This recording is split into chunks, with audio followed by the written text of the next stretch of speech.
Për shembull, unë kam në terapi për disa kohësh një vajzë e mbyllur, jo shumë e shkallët, nxënëse shumë e mirë, e cila futet në këto programet ku ti bën foto, edhe fotot të bëhen si alien ose ku diun nga këto programet e internetit.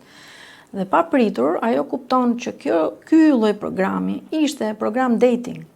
Dhe ajo e filloi si lojë, fillova të tallesha, të tregoja që jam pak më e madhe, etj.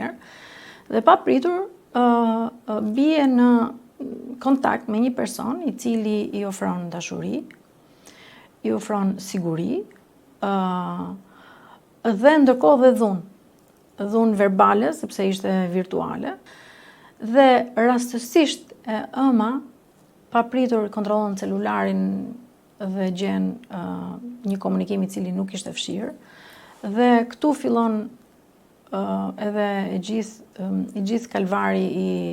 i